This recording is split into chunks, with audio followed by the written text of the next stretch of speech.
Welcome back, fangirls and fanboys of the world. My name is Mario, and we're back today in a lovely fanboy corner for another Taylor video analyzing some of their songs. In this case, it's a kind of the second part of my other video of underrated songs, but this time we are doing overhated Taylor Swift songs.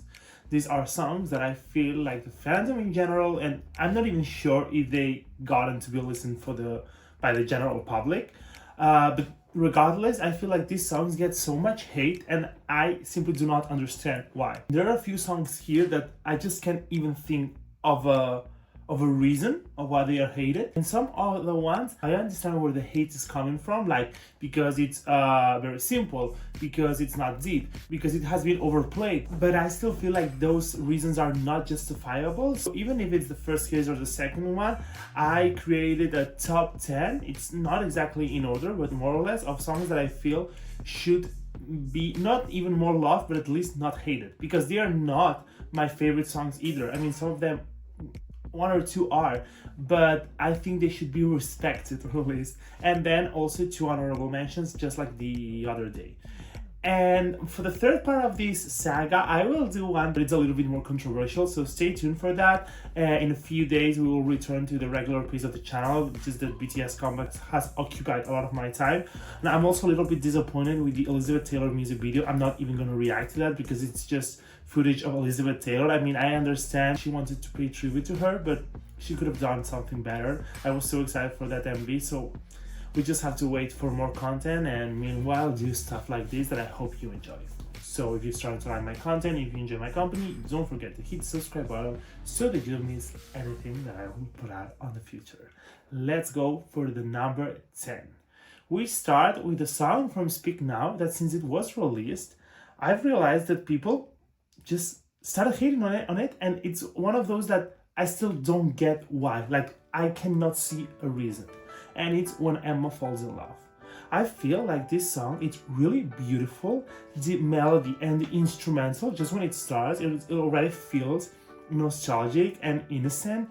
And I like that she takes this perspective of another woman, that she kind of looks up to her, of the way she handles love, or just like making it into storytelling, almost like the whole situation Emma goes through while falling in love. And I don't know, I love the bridge. He's so New York when she's in LA. I feel like this is one of those songs you could say it's really Taylor Swift on the way it's written and the way it's delivered, the message. So yes, guys, I saw a lot of hate for this song. Always like the most hated Speak Now wall track. People saying that it's immature, not paying attention, childish. Like, why? Then we have number 9. This one, I see where the hate comes from, but I don't still feel it should have hate. Like, maybe I just like everything in general, or it's easy for me to enjoy bops. And maybe this is not the best one, but I still feel like it's an enjoyable song, and it's Girl at Home, specifically Taylor's version. I don't listen to the other one because I feel like it's like kind of a demo. And this one has the full production, and yes, it's kind of a bridge between Red and 1989, but it's truly above. It's so danceable. If they put this on a club, I would shake my ass off so hard. And again, it's something I feel very it's a unique concept on her discography, because yeah, she's talking about cheating or almost doing that, not her but another person, but it's put in a way where you cannot find it like that in other songs. Literally telling that guy on the club, you have a girl at home. Everyone knows that. That's such a relatable situation. Like with Taylor's music, people fall in love with it because it's so relatable sometimes. Sometimes because it's not always the reason why you fall in love with Taylor's music. It's also because it's really, really good.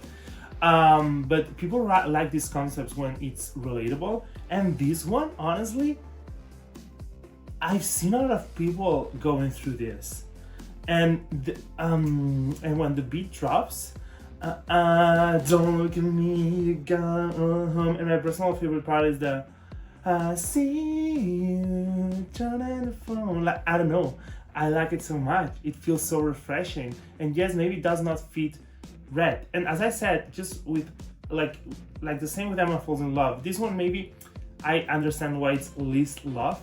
When Emma Falls in Love, I feel like it's a better song, but I feel like these two songs or the whole list in general, it's not like it should be your favorite one because it's not mine either. Is that maybe we should stop the hate train against these songs. And talking about hate trend, this song, it's really unique in Taylor's discography. I don't feel like any song sounds like this. Even like now with the Life of a Showgirl release, some people were comparing Wishlist to this song, and I kind of see it, but not exactly. And it's so short, but it truly delivers. And it's Glitch. I know there's been a lot of theories and Easter eggs and conversation around what this song is about. It got even bigger when the True Poets Department was released, but people don't like this song. And again, I can see that it's a strange sound and it's really short and you don't even know what she's exactly saying. It's really low-key, but to me it's a mood. It's really moody, really kind of this midnight aesthetic that doesn't even have a definition. You just know what midnight aesthetic means, and this song fits that category perfectly. And it's really sexy in a way, the way she says things. I'm not even sorry, not so sorry, but it must be counterfeit. I don't know, it's not my favorite song, and I guess it's normal to have it maybe lower on your midnight ranking, but it's not as bad as other songs. I think it's quite good for it to be hate. Sometimes this is also like kind of a comparison game when you realize that some songs I don't feel like any Taylor songs should be hated, but if we were to hate some songs, I feel like some of them should be more hated than these ones. And this comes across with number 7, which is a song that I feel only people who hate fun and childish, innocent behavior hates. Stay, Stay, Stay. And this one, I really feel so strong about this song now. Like now, the ones that come, this one and onwards, those are the songs that I feel really strong about, that I actually like them so much. These 3, I also like them, especially when Emma Falls in Love. But I can see the vision with this one, even though I know where they're coming from, literally because of, oh, it sounds so immature, it sounds like an ad. It doesn't have to be everything profound and torture poet coded, you know? She doesn't always have to be sad, and yes, she was just a 21-year-old girl who kind of maybe had some toxic attachment to certain kind of love. And this one proves it a little bit, but it's innocent, it's cute. I mean, when we were young, we could feel related to this song somehow, and I love the melody and the instruments and just the production. I'm pretty sure we almost broke up last night. I really like this kind of fun, cute, simple songs. And it has always been kind of a tendency in Taylor's music to hate this kind of songs. That's what I was talking about the other day with I Think He Knows on the underrated category. Like Lover Bops are always hated because of this too. And I understand that Red is a really profound album and this song in the middle can be kind of shocking, but we have to take the song as an individual song. I don't know, I always have a great time when I hear this song. I would not say it's objectively the best song I've ever heard, as in how much of a great song it is, more than if I like it or not. But regardless of that, it's fun, it's cute, I love the bridge, I love that you took the time to memorize me, and the laugh at the end, it's so cute, it's so cute. So yes, again, it may not be your favorite, but don't hate on it. Don't hate on it, it's not that hard. Now this pisses me off, honestly. This one really pisses me off because people are missing on it and are acting as if everything Taylor says should not sound cringe at all, as if they were never, as if they have never said anything cringe in their lives. And this song, it's Eldest Daughter. And yes, the other day we did not put any The Life of a Showgirl song, but I have 2 songs here of that album because I feel like even though it's just been a few months, these 2 songs have received way too much criticism that, oh, I get so angry. And I have already talked about Eldest Daughter on my other The Life of a Showgirl videos, but what is the problem with people? This song, it's written in a way that replicates how the internet talks about Taylor and talks about things in general, how mean and cringe and bad it can sound. Literally, I'm not a bad bitch because they call her a bitch and a bad person. For example, just to point out one sentence that everyone is cringing about. The melody is so beautiful, the piano it's gorgeous, the bridge. What is going on, Swifties? Have we forgotten how Taylor is the queen of bridges and this one just proves that? We lie back, a beautiful, beautiful time lapse. It's not my favorite track 5 either because it's impossible to always match the same level of quality in everything, and it's not even about quality because it's subjective. But this is like the same conversation when toxic Swifties or armies diminish the other artists just because they're not number one. Not being number one doesn't mean that you're not amazingly successful, because then only one artist in the world would be that, right? So this is the same thing. Even if it's not the best track 5, or even if it's not the best slow sad song Taylor has, it's still really relatable, really written in a Taylor way once again. And I love the first verse. We already talked about it, how it mirrors how the society views her and talks about her. It's so vulnerable, so raw, and I feel like she does a great job on making it about her own life, just like she always has, but making the listener feel related to it. I don't know how to explain it, but she always does that. It's really universal the way she writes, and I love this song. Honestly, it makes me so emotional. You already saw my reaction, so please just get a grip, just mature, grow up, and understand the song. I mean, again, I'm not telling you have to like a song. No, I'm just defending songs that should not be hated. I'd rather some songs to have kind of just no one paying attention to those songs, or maybe are just more low-key, than people actually hating on them. And now we move to number 5. This is a classic. I mean, I could only say the name and I wouldn't even need to explain why. We already know why this happens. People hate fun, people hate when a song becomes popular, and people are always people in general. I'm not talking specifically about you because maybe you have taste, I don't know. But number 5, it's Shake It Off. It always happens the same with popular songs that are pop hits. I mean, at least you do something that's pop culture, vivid, religious experience like style. People are gonna hate on that. Shake It Off was a true redefining moment in Taylor's career. It was really necessary for her to release such a perfect pop classic song that has a hook, that has a simple concept, but it's really clever. I like the way it's written, I like the way it flows, I like the part where she speaks, it makes it interesting, the high note, and it's so catchy. I'm one of those defenders that if I like a song, I'm not gonna dislike the song even if I heard it a lot of times, like without me playing the song, if that makes sense, like on the radio or whatever. It's popular, people like it, it's famous, and I didn't how can I say this? My taste is not based on what society does with the song. That's why I still love Apathy, and I'm always gonna love that song. It's kind of a similar example to Shake It Off because it has a very, like a part that repeats a lot. I love Shake It Off. We know what the Shake It Off effect was on the Eras Tour. Literally people losing their minds and they're criticizing the song. Every single human being are dancing their asses off on a club if this song gets played. So like, please stop. I understand it's not my favorite song either. There's maybe objectively better songs, but this is a song that I would never skip. It's so listenable, so performative. I love it. Number 4. So there's some albums of Taylor that we would not expect to have hated songs, but somehow even the Reputation, it's a fan favorite. Just like 1989 too, and I feel like 1989 always suffers from the singles because they were singles.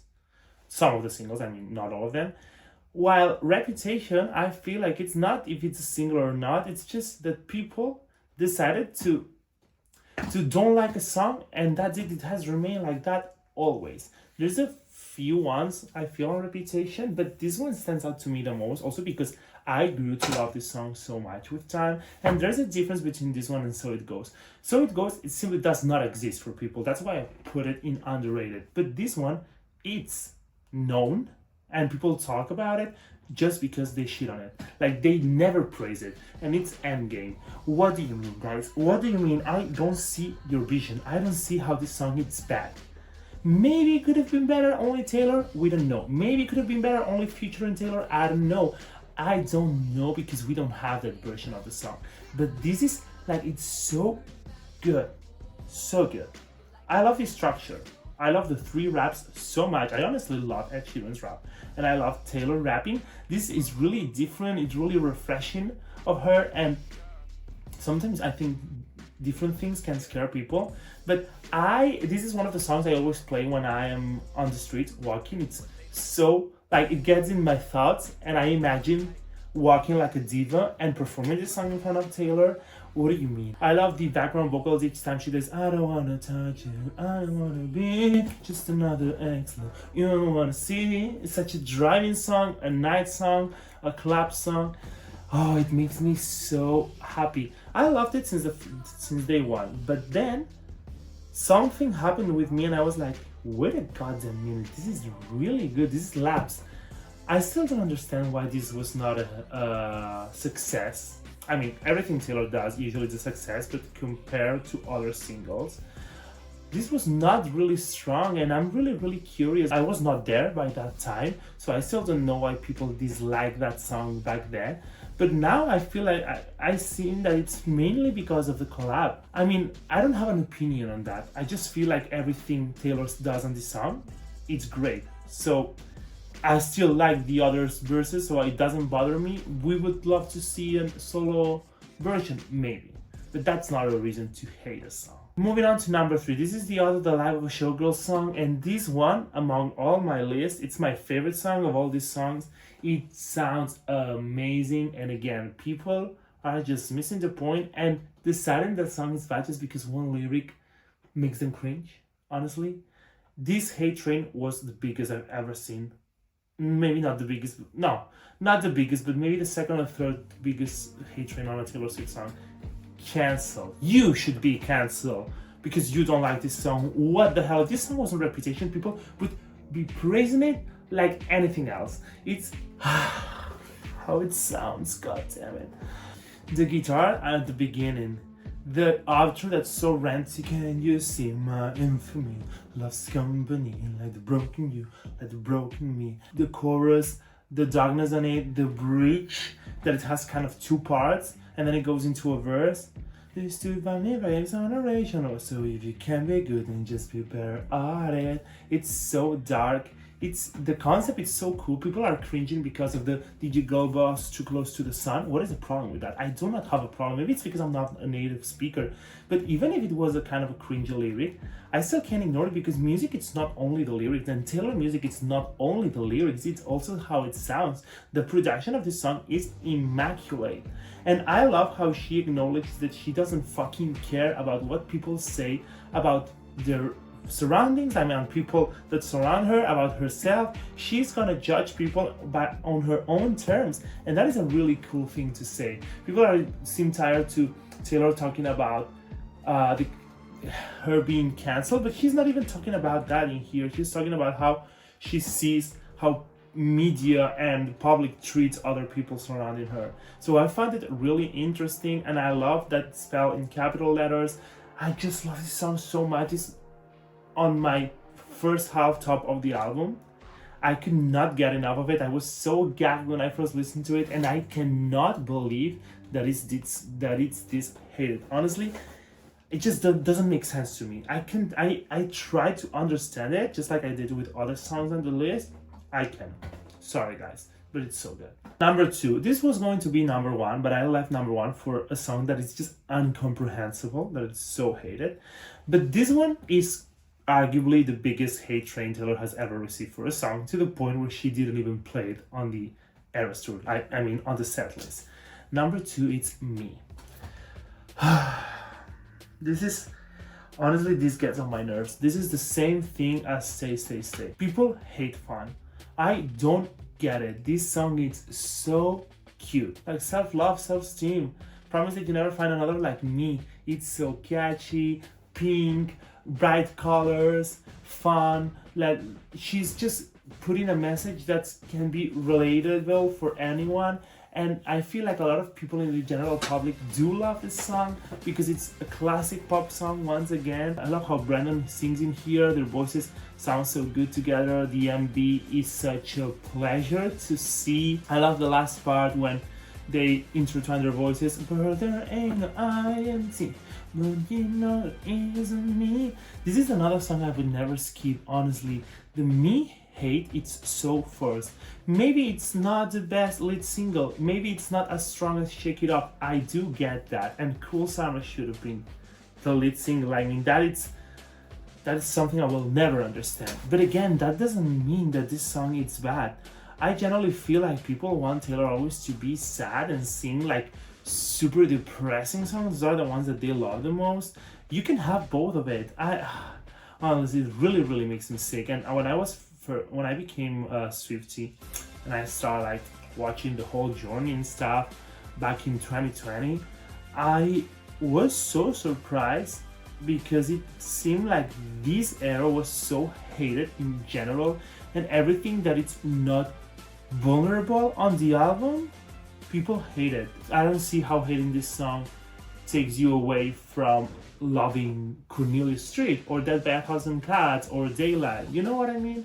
And again, I don't want you to tell me, but it's just an opinion. I cannot force to like something. Yes, there's other songs that I do not like that much, and you will see that in the third part. I'm just talking about how I feel like they get so much hate. Don't love in something and hating, it's different. And this leads us to my last pick, number 1. And this is, as I've said, something I will never ever understand. Run. What's happening with this song? There's nothing wrong with this song, like objectively nothing. The melody is so beautiful. The concept is so beautiful. We can go where our eyes can take us, go where no one else has run. I love that song when it was first released. When I was listening to the bold tracks, I felt like this was so tiny, so little, just a little nugget. I feel like it's just because hating on Ed Sheeran was a thing. Just don't get it. Poor guy, it's so problematic. That's why they hated this song, or maybe because people like Everything Has Changed more and always put expectations on stuff and they expect this to be the best song in the world. It's not even my top 100 Taylor songs, but not because I hate it. I still love it. It's really nostalgic. It's like a warm hug. It's really red coded. I like, this is the opposite of songs like Shake It Off, Me, Stay Stay Stay, where I can see where the hate is coming, even though I don't think it's justifiable. This one, I just don't see what it's coming from. If someone hates this song and can please explain me why, I would love to know it, because it's not even underrated. No, it's hated, like purposely hated. So this is my top 10, guys. Let me know any other songs that you feel were hated or just hated in general by the Swifties or the public. I'm gonna give you 2 honorary mentions. These ones I feel like I did not put it on the list because I know they're hated, but maybe not as much, or maybe because I can see more clearly why, and are not my favorite ones either. But I feel like I need to balance out. So even maybe like the one that I'm gonna say now, it's my least favorite song on Evermore. But I still feel like I have it on here, and people with their hate put it on here, super down. So this needs to be like that, even though the top of the songs it's so far away. This song, it's Closure. We all know that this song is really weird, and I understand the production things or issues. Maybe it does not sound pleasing to our ears, just like I was saying the other day. I mean, no comparison because this song is much better. But I was talking about how Into the Sun by BTS, like the vocoder, it's not my favorite effect on the voice. So I get it, but I mean, is it honestly that bad for you to the point where we hate the song? I really think it's just late to say to someone, I don't even need your closure, don't write me letters, don't say anything to me, I'm already over it. It shows how you can sometimes overcome stuff without needing to have a closure, without talking with the other person, because we always have that. We value as human beings that we need to have that mature conversation. Sometimes it's not necessary. Sometimes people is not mature enough or does not deserve your attention for you to even do that. So yeah, I like the flow of the song. It doesn't bother me. Would Evermore be better with the outlet? I don't think so. I think it was necessary. I think it was something Taylor wanted to say, and she has not said it in any other song. So great. And the other one, it's from Toronto Poets, and it's I Look in People's Windows. This song, it's so fascinating to me because sometimes it's really hard to understand what exactly she's saying, what she's talking about, but it's really like the sound is so unique. It's so short. It's again a little nugget. It's not that typical song to be the most loved one, but people were like, "Oh my God, skip that shit," and I'm like, why does it bother you that much? It feels like very relatable again to search for someone everywhere because you still are not over that person. Some people were saying that this is so scary and stalking thing. I don't see it that way, to be honest. This was one of my surprise songs, and I was not disappointed because of this song. I was disappointed because of the night in general, and this being the last one that was played made it worse. But the song itself, I find it really cute. I don't think it's a song to be that hated. Maybe it's a song to be underrated or forgotten. Yes, but to be hated, I just don't think so. Okay, so now we are done. I feel like there's a lot of other ones we can mention. So this is where you can have your own say and let me know which other songs you feel are so underrated. Stay tuned for the third chapter where we will be talking about maybe unpopular opinions of songs that I feel are really overrated and I don't love them that much. Of course, I love all Taylor songs, but I can't like or listen to all of them. But you know, there's our favorites and our least favorites. And that's it. Once again, I talk so much, but thank you for staying until the end, for listening to me, and we will see each other soon to keep fanboying and fangirling. Adios!